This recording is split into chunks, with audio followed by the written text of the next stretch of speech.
Ukážem vám, ako prespať v aute, konkrétne na korejských platformách. Korea má podobne ako Tesla, má Camp Mod, tak Korea má tzv. Užitkový režim. Do užitkového sa ide cez menu. Tie novšie modely to majú na infotainmente. Tu je to ešte takto cez volant. Activity mode. Zobrazí sa motýl. Vtedy sa vlastne zapojí trakčná baterka. Odstaví sa motorová jednotka, tým pádom sa s autom nedá pohnúť, utiecť. Ak by sa aj dieťa dostalo náhodou do auta, že teraz kempujete, máte užitkový režim, tak vlastne nevie ho naštartovať, pokiaľ nie je kľúč v aute.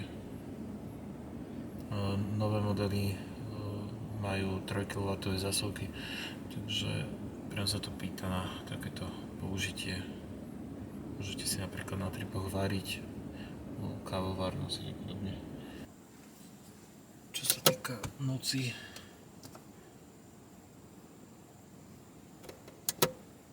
tak ventilátor na jednotku, dvojku, trojka už je dosť počuť. Dvojka, tam 22,5, nech je vzadu trocha teplo. Tu je taký problém pri korejských autách, keď máte zatiahnutú parkovaciu brzdu a vypnete svetla, tak sa cluster display rozžiari na plný výkon.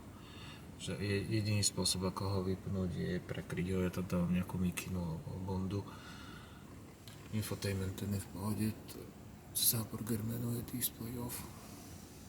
Tak toto vyzerá, keď je to zakryté. Ešte ako máme to praží, tu vypnem.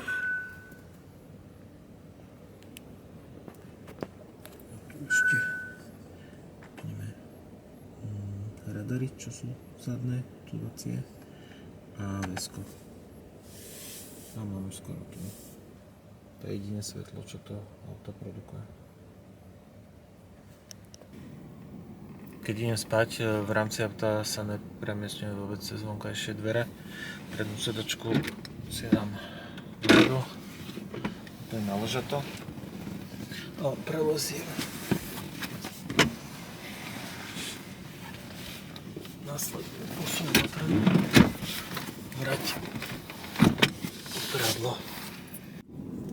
Dobré ráno, 6:30, 7 hodín spánku, nejako sa mi to predĺžuje. Chcel som vám ukázať ešte, koľko spotrebuje klimatizácia na margo témy zamrznutia v kolóne a podobných hoaxov, čo sa šíria medzi ľuďmi. Tak vonku je -5, klima je nastavená na automatiku 21,5 stupňa. A keď si pozrieme spotrebu, tak je okolo 1,1 kW. To znamená, že by som tu mohol byť asi 50 hodín s plnou baterkou. Samozrejme plná nie je nikdy, ale kebyže mám tretinu baterky, tak 20 hodín by som v pohode prežil. Samozrejme, ak by som bol v kolóne, tak si neviem kúriť na 22 stupňov, ale dám si teraz 16, stíšim ventilátor, dám si iba driver only režim a podobne. Inak sranda je, že klima beží už vlastne non-stop 4. 5. deň a vlastne úplne bez problémov ide. Keď som auto odpájal o 10. hodine večer, tak som mal 95% a teraz vlastne o 7. hodine mám 83%, takže za 9 hodín mi ubudlo 12%. No, takže v tej kolóne môžem byť veľmi dlho. A tu sa bavíme o teplote -5. Na Facebooku bol komentár, že by som mohol spraviť z plánovania ABRP nejaké video. Paradoxne tu vo Fínsku vôbec nepoužívam ABRP. Primárne ten okruh vediem po rozostávaných Ionity, aj keď na meste tých Ionity nie je absolútne nič, ani transformátor momentálne, takže sú to len prázdne body na mape. No a vlastne medzi týmito úsekmi to auto prejde úplne hravo, takže ABRP vôbec nepotrebujem. No moja dnešná trasa vyzerá takto. Ide vlastne na pobrežie do Kokola a potom dole do Vasa. Mám za sebou 2500 km, to je presne polovica cesty a spotrebuje celkom fajn 19,8. Ešte sa pozrite, kde som spal, tu je nejaké múzeum so zvonmi.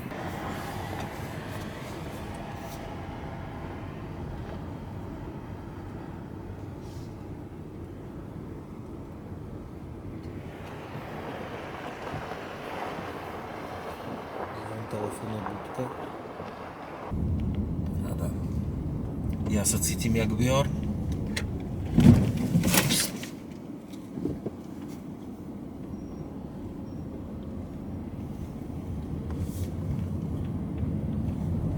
To je masaker, dúfam, že sa niekde nevyklopím, ale je to tu fajn.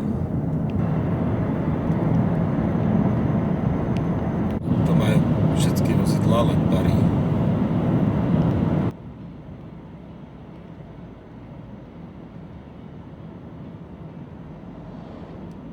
Koľko žerie také elektro? Máme 75 km za hodinu. Tu vidno, že do motora ide 6 kW. Treba to samozrejme prerátať potom na tú stovku. Klíma si zoberie. Teraz mám napríklad výslednú spotrebu 11,5, 14,7 kWh na 100 km. Premierka je samozrejme okolo 18,2. Závisí, či klesa terén alebo stúpa. Auto veľmi dobre rekuperuje v takýchto podmienkách.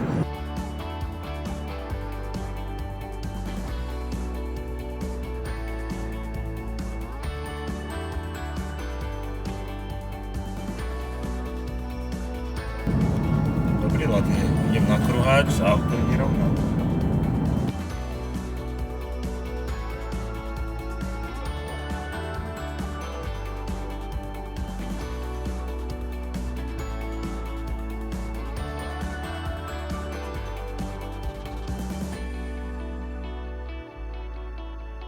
Ak by vás zaujímalo, ako riešim pre zariadenie, tak všetko servujem cez hotspot.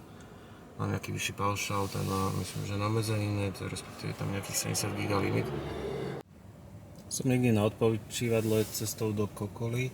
Ukážem vám, ako riešim zložito taký stav, že keď tam napríklad v noci z auta von a auto je vlastne zapnuté, nabíja sa alebo je v užitkovom režime. Starú kilu, ktorú som mal,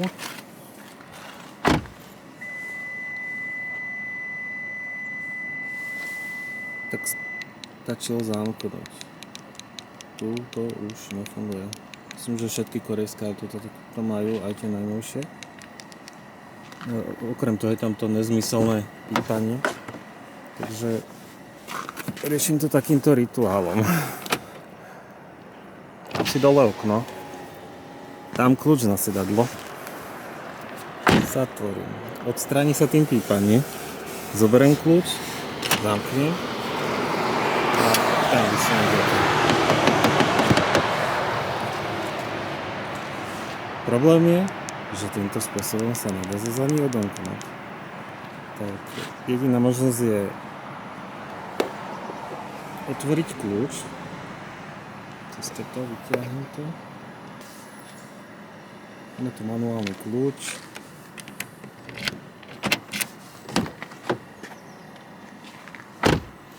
Takisto manuálne sa dá zamknúť.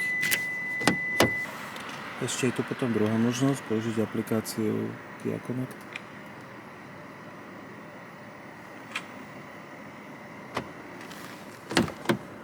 Ak cestujeme vo dvojci alebo aj k sankecom, tak mám druhý náhradný kľúč v batohu.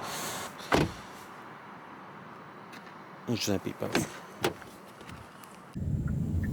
Takže ďalšie Ionity má byť pri K-City Market. Odbočte vľavo. Odbočte vpravo. Prvý posun. Tak tu máme aspoň plot, že to bude Ionity.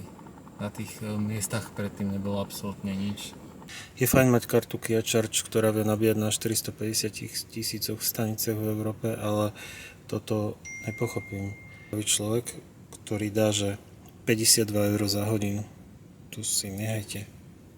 Tu dám nabíjať teraz na ACčko zatiaľ. Idem sa naraňajkovať. Už 15 minút sa tu snažím aktivovať túto stanicu. Zase je problém s tým konektorom. To je Tritium 50. Som vo Vása a idem do akvaparku. Na tie rany som kúpil vodiodolné náplastie.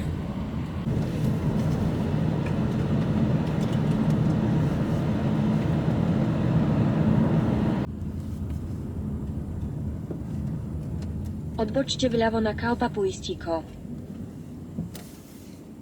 sa s tým nekašľú. Tam je 200 ml, takže tu, prepím. Potom hodili ďalších 12. Auto začína byť dobré mega prasa.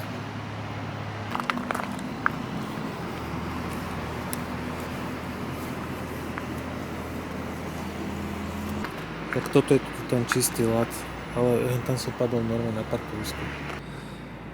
Zadok deto. Kamera je stále zašpinená, už ani kevka na stierač nefunguje. Na stierači je primontovaná taká kevka. Keď zotriem stieračom, tak pretrie tú kameru. Všade je tu veľa ľadu. Zrovna tam som sa šmykol a narazil som si lákeť. Kurnes, nemám rezné rany.